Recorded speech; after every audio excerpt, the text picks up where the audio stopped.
आज मैं एक छोटा सा वीडियो देशवासियों के सामने रखना चाहता हूं।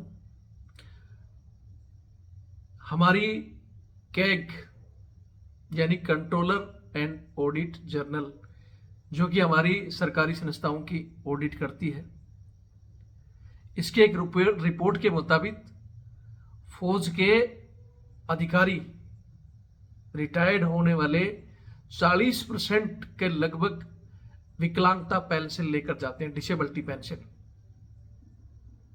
और जो फ्रंट लाइन पर खड़ा है जवान, उनको सिर्फ 15% जवान और जैसियों को डिसेबिलिटी पेंशन मिलती है। और ये देता कौन है? हमारे चिकित्सा अधिकारी, डॉक्टर।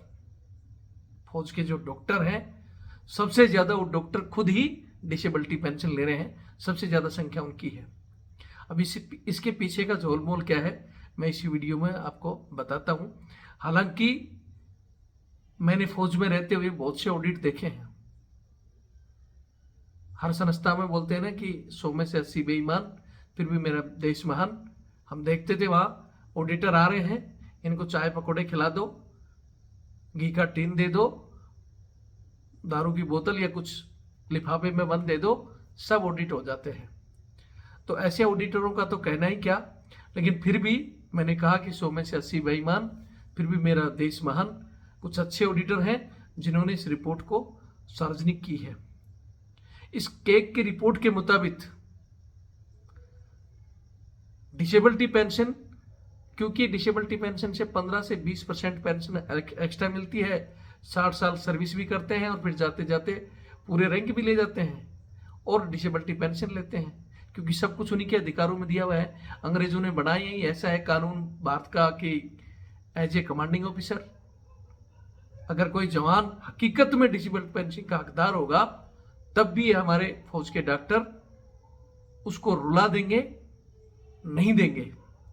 बहुत से ऐसे जवान हैं जो विकलांगता पेंशन के अधिकार होते हुए भी उनको कुछ नहीं दिया गया। हालांकि ओआरओपी का जो धरना चल रहा है वो पहले ही इसी सिलसिले में, चाहे उसमें डिसेबिलिटी पेंशन की मांग हो या कुछ भी हो, वो चल ही रहा है। लेकिन एक और खुलासा हुआ है, मैं चाहता हूं इस पर भी हमारे जवान ध्यान दें।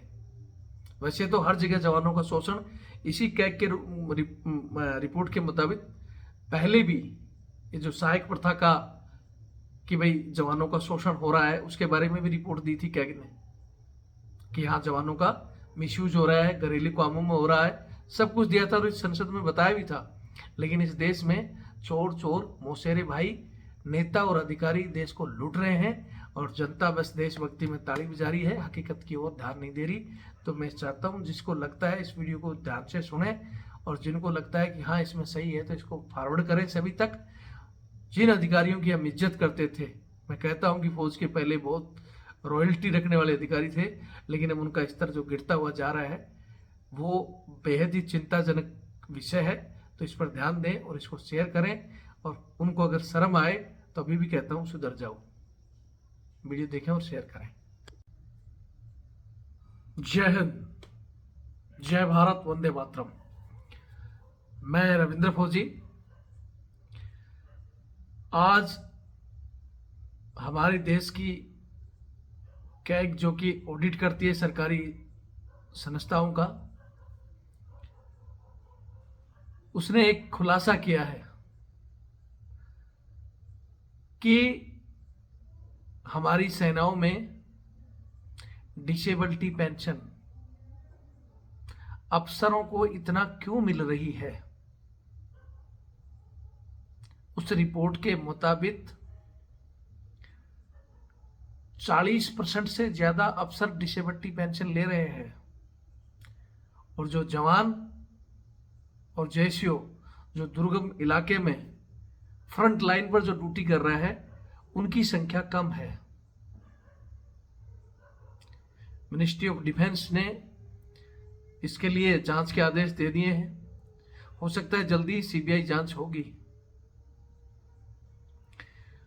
यहां मैं इस वीडियो को आगे बताने से पहले सबसे पहले तो मैं निवेदन करूंगा हमारे देश के डिफेंस के जो अधिकारी हैं उनसे हाथ जोड़कर कि आप लोगों की एक इज्जत होती थी, एक रॉयल्टी होती थी कि फौज के अफसर बहुत रॉयल हैं, देश के ऊपर जान देने वाले हैं। और हमें भी पता था कि पहले रॉयल अफसर थे जो अपने से ज़्यादा देश को और जवानों को प्यार करते थे। लेकिन धीरे धीरे इस प्रक्रिया में, जैसे मैंने पहले भी बताया कि इतने लिच्चड़ लोग, इतने गद्दार बढ़ चुके हैं जिनका मकसद सिर्फ और सिर्फ किसी भी प्रकार लूटना, जवानों से भी, सरकारी माल भी, और फिर जवानों के ऊपर धौंस भी जचाना। इसी जांच एजेंसी ने पहले भी कहा था कि ये जवानों के अंदर जो आत्महत्या की संख्या है या जो जवान फौज क्यों छोड़ रहे हैं, इसके पीछे भी साफ साफ बताया गया था कि अधिकारियों का जो रवैया है, तानाशाही रवैया, या हमारे जो ब्रिटिश कानून है और ड्यूटी का बोझ, इन सब के पीछे कहीं ना कहीं मेन टॉपिक था कि सहायक प्रथा में जवानों का घरेलू संस्थाओं में यूज करना। और ये रिपोर्ट संसद में पहले भी पेश की थी। उस पर भी हमारी आज की सरकार जो अपने आप को कहती है कि सबका विकास, गरीबों की सरकार, मैं तो कहता हूँ ये भ्रष्टाचारी लोगों की सरकार बन चुकी है, अमीरों की सरकार बन चुकी है। और ये नेता और ये अधिकारी, बोलते हैं ना, चोर चोर मौसेरे भाई, दोनों मिलकर देश को लूट रहे हैं। जवान, किसान, आम आदमी, युवा सब परेशान हैं। लेकिन लोगों को देशभक्ति का नशा चढ़ा दिया गया, माहौल ऐसा बना दिया गया कि भाई बस सरकार बहुत अच्छा कर रही है। लेकिन धीरे धीरे देश की जड़ें काटी जा रही हैं इन्हीं अधिकारियों के द्वारा। हालांकि मुझे पता नहीं कि ये चीज़ें मोदी जी तक पहुंच रही हैं या नहीं, या मोदी जी सिर्फ बस वाहवाही में ही, बोलते ना, किसी राजा के अगर आसपास इर्द गिर्द चापलूसों का घेरा बन चुका है तो वो फिर उसी की सुनता है, हकीकत नहीं देखता। मोदी जी राजा बनने का शौक है तो ग्राउंड पर खुद आकर देखो कि चारों तरफ क्या हाहाकार मची हुई है। अग्निपथ योजना लाकर देश को भट्टा बैठाया, नौजवानों की भर्तियां कैंसिल कर भट्टा बैठाया, और आप सोच रहे हो कि देश खुश है।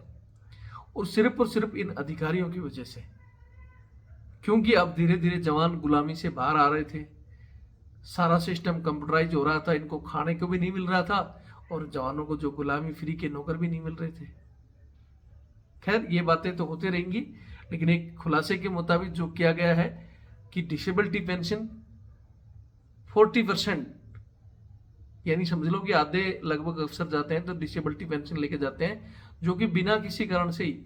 और उनमें सबसे ज्यादा संख्या है हमारे चिकित्सा अधिकारियों की, यानी जो सेना के डॉक्टर साहब हैं वही अपने आप डिसेबिलिटी पेंशन लेके जा रहे हैं। उनको पता है, क्योंकि डिसेबिलिटी पेंशन में 15 से 20% एक्स्ट्रा पेंशन मिलती है।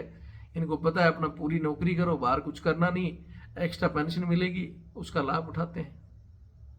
तो ये जांच का विषय है और जल्दी ऐसे बहुत से गद्दारों का नाम लिस्ट आउट होगा। हो सकता है सीबीआई जांच की भी बातें चल रही, सीबीआई जांच हो और धीरे धीरे इनका काला चट्टा पब्लिक के सामने उजागर होगा।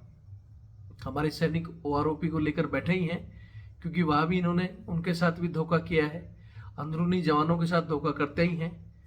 हर जगह नेता और अधिकारी इस देश को लूट रहे हैं।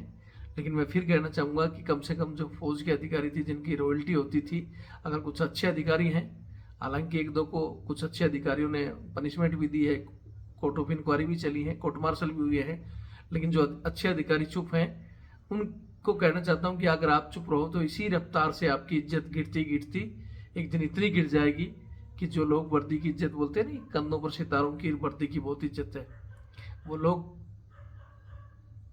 जैसे सिविल के अधिकारियों की इज्जत होती है ना, वैसे आपकी इज्जत हो जाएगी। तो मैं नहीं चाहता कि हमारे सेना की और सेना अधिकारियों की इज्जत गिरे, इसलिए मैं आप लोगों को बहुत सी चीज़ों के लिए ओपन बोलता रहा। मेरे मुंह से कुछ गलती चीज़ें भी निकली, लेकिन मैं चाहता था कि उन चीज़ों को आप कम से कम आपकी आंखें खुलें और आप सुधरो। लेकिन अभी भी ना आप सहायक प्रथा छोड़ना चाहते, फ्री के जवानों को घरेलू यूज करना चाहते हो, मैडमों के हुक्म चला रहे हो। अभी भी जो आपकी मैडम कह रही हैं, जवानों से अभी भी कच्चे बनियान तक धुलाए जा रहे हैं। आप करो ना करो, मैडम के हुक्म अभी भी रेजिमेंटों में चल रहे हैं, अंग्रेजी कानून अभी भी चल रहे हैं। हालांकि बहुत से अच्छे अधिकारी हैं जिनको रविंद्र फौजी सैल्यूट करता है, लेकिन जो ऐसे कुछ गद्दार हैं, मैं उन अच्छे अफसरों से कहना चाहता हूं कि इसको सुधार लो, तो आपकी एक गिरती हुई इज्जत का ग्राफ दोबारा ऊपर आ जाए। और ये चंद पैसों के लालच में डिसेबिलिटी पेंशन या इस तरह लूटना बंद कर दो। बहुत गवर्नमेंट जो मिलना चाहिए वो दे रही है, उसके अलावा भी आप ऐसी हरकतें करके बदनाम होगे तो बहुत गलत है। जय हिंद, जय भारत, वंदे मातरम।